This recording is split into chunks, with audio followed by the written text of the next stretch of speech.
Okay, I'll start. I have one baby victim lying on the ground. Nasa ground po Survey the scene 360 degrees front, back, right, left, up, down. Kailangan nyo pong tingnan kung saan nyo po tinuturo.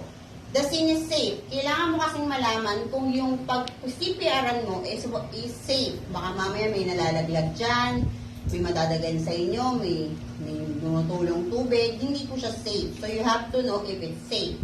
So the scene is safe. No first aid, can I help? Dapat mo may sasagot na yes. Pero kung wala pong sasagot na yes, yes, sabihin mo sa sarili mo, yes. Okay? Ulit.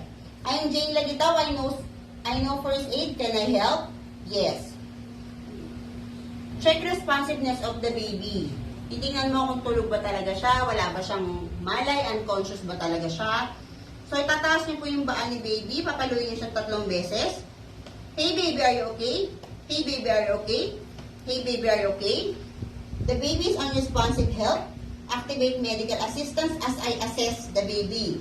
Titingnan niyo si baby kung meron bang nakabara sa kanyang nose or sa kanyang mouth. Ganito lang po. Titingnan niyo siya ganyan. Sabihin niyo po, nose and mouth are clear, obstruction not seen. Check for breathing. Pag sinabi natin check for breathing, yung tenga niyo nasa kanyang bibig. Kasi kailangan niyo marinig, baka mamaya may humina na siya. Or maramdaman kung may lalabas na hangin sa kanyang bibig. And then yung mata niyo po nasa kanyang tiyan, baka biglang huminga. And yung kamay niyo nasa kanyang pulse area, dito po tayo sa bronchial area po ang tawag dito. So dito tayo, nakababa. Hawak sa ulo. Ang bilang po ay 1, 1,002, 1,003, 1,004, 1,005, 1,006, 1,007, 1,008, 1,009, 1,010.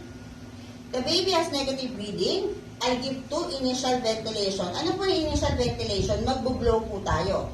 Paano po mag-blow sa baby? Ganun po malakas, galing sa labas. Kailangan marinig ni assessor yung blow ninyo. 2 initial ventilation, hawak po sa ulo, yung isang kamay hawak sa bibig. Pag sinabi natin tuwing mag-blow tayo, mag-check tayo. Pag sinabi kong blow, check, yung tenga po nasa bibig, yung kamay nasa pulse area. Ganito po yun. 2 initial ventilation, 1, check, 2, check, air bounces back, kasi nga may nakabara. So, air bounces back, I'll give 5 back blows. Paano po yung 5 back blows? Peace sign sa bibig po sa cheeks ni baby, para po hindi malaglag ang kanyang ulo. This is protection po.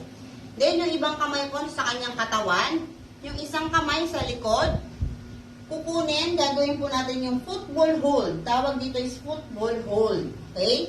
So, nakababa po siya nakababa si baby. So, 5 back blows, 5 lang po ang dadapo sa likod ni baby.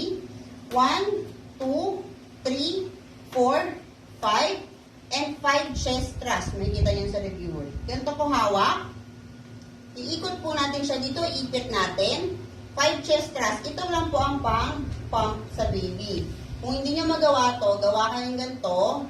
Pag dikitin nyo to, ito lang po ang dito po, sa gitna ng dibdib. Kailangan po nakataas yung siko. Hindi po pwedeng umangat ang ating daliri.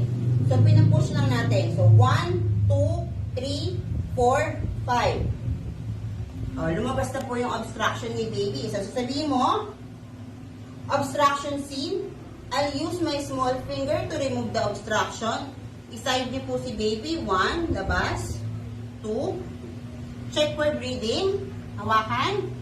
1, 1,002, 1,003, 1,004, 1,005, 1,006, 1,007, 1,008, 1,009, 1,010. The baby has negative pulse, negative breathing. Follow-up medical assistance as I do CPR. Magpa-pump na po tayo. So, ilan to? 30 compression, 30 na pump. 2 ventilation, 2 blow, 5 cycles. 5 beses mo siyang gagawin. Paano yun? Kamay po sa dibdib ni baby, isang kamay nasa likod. Hindi po pwedeng gumaganto ang ating kamay. Ito po, katawan natin ang bumababa. So, pump. Ganito po ang bilang.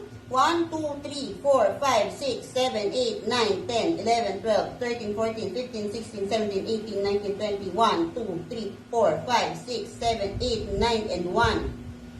Blow. Check. Check. Pump. 1, 2, 3, 4, 5, 6, 7, 8, 9, 10, 11, 12, 13, 14, 15, 16, 17, 18, 19, 20, 1, 2, 3, 4, 5, 6, 7, 8, 9, and 2. Check. Check. Pag sinabi ni assessor na last cycle, tatanong kayo sa last cycle. Di ba? Last cycle is 5. Nasa 2 pa lang ako. Kunyari sinabi ni assessor, last cycle. Pero pag hindi sinabi ni assessor yung last, wala pong maglalast. Tuloy-tuloy po ang bilang. Kunyari sinabi niya last cycle. So, pump. 1, 2, 3, 4, 5, 6, 7, 8, 9, 10, 11, 12, 13, 14, 15, 16, 17, 18, 19, 20, 1, 2, 3, 4, 5, 6, 7, 8, 9, and 5. Blow. Check for breathing.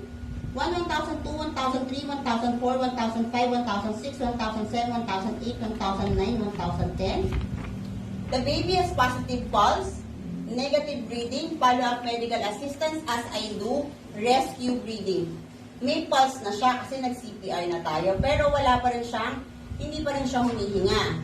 So, ang next na gawin natin is rescue breathing. Paano po yung rescue breathing? Isang ventilation, nakalagay naman yan, 1 ventilation, 40 cycles. 1 ventilation, 3 seconds, 40 cycles. Hindi nyo na po kailangan sabihin yun. Gawin nyo na lang. Okay, paano po yun? Blow. Check. 1, 1,001. 1, 1,002. 1, 1,003. 1, 1,004. 1, 1,005. 1, 1,006. Last cycle. 1, 1,040. Check for breathing. 1, 1,002, 1,003, 1,004, 1,005, 1,006, 1,007, 1,008, 1,009, 1,010. The baby has positive breathing. The baby has been revived.